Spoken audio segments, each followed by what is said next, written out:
There will never be a point in your life where it's the right time to do a great thing. If you're waiting for that perfect moment, that perfect timing, it's not going to happen. You know what you have to do? You have to create the perfect time and the perfect opportunity and the perfect situation. So that a lot of people become comfortable. They stop growing. They stop wanting anything. They become satisfied. People getting ready to go to jobs that they don't like. Jobs that are making them sick. You see, when you're not pursuing your goal, you are literally committing spiritual suicide. When you have some goal out here that you're stretching for and reaching for that takes you out of your comfort zone, you'll find out some talents and abilities you have that you didn't know you have. When the messenger of misery visits you, what are you going to do? What will keep you in the game? There are things that you think you'll never need to know, that you may only need to know one time in your life, but that could save your life because you had that knowledge. Unless you attempt to do something beyond that which you've already mastered, you will never grow. What is it that you looked at some point in time and you decided that you couldn't do it, that you talked yourself out of it? If you're waiting on your next door neighbor to make it happen for you, it may not happen. If you're waiting on your mother or your father, they may be so ancient in their thinking that they don't understand this opportunity that you have. And if you're waiting on them, it may never get done. You don't beg average people to be phenomenal. You don't beg good people to be phenomenal. You just are phenomenal, and you will attract phenomenal. What reason can you remember that you can call on, that you can reach on, that can make you get back up? Find that reason. If you're not where you are, if you're not where you want to be, if you don't have what you want to have, if you're not where you think you should be at this particular place, it has nothing to do with the system, but it has everything to do with the fact that you're not making the sacrifice. I want you to make that dream become a reality, because if you don't, you will be working for somebody else to make their dreams become a reality. Everybody is against you or don't believe in you no more. And let me tell you something, that's a lonely feeling. It's a lonely feeling, particularly people that you're doing it for.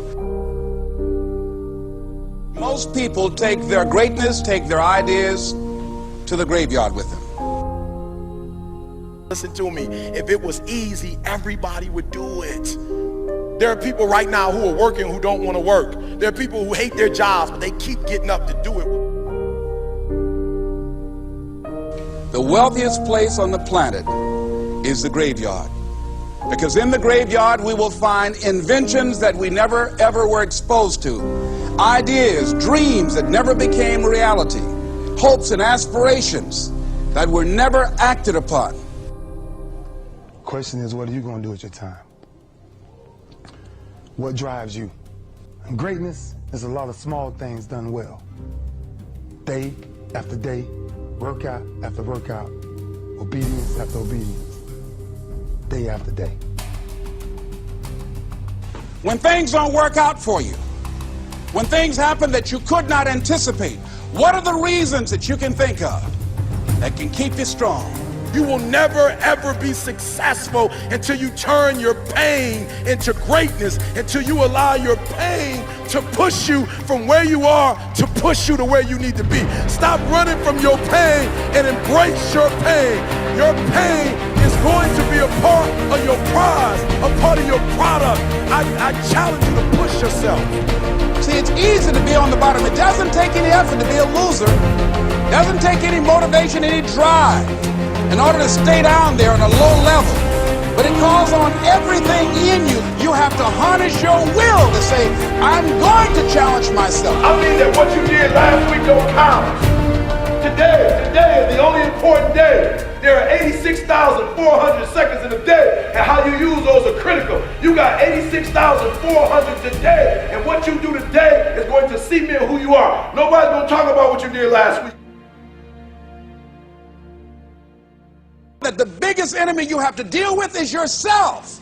There's an old African proverb that says, if there's no enemy within, the enemy outside can do us no harm. you have this opportunity of a lifetime. It means absolutely nothing if you don't take advantage of it in the lifetime of this opportunity. I got a saying that when life knocks you down, try and land on your back, because if you can look up, you can get up. If you want a thing bad enough to go out and fight for it, to work day and night for it, to give up your time, your peace, and your sleep for it, if all that you dream and scheme is about it, and life seems useless and worthless without it. See, it's time now. If you want to make this your decade, you've got to start saying yes to your life.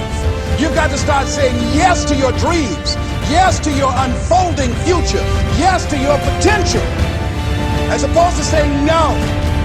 When you die, die on E. Leave no dream left behind, guys. Leave no opportunity left behind. When you leave this earth, accomplish every single thing you can accomplish.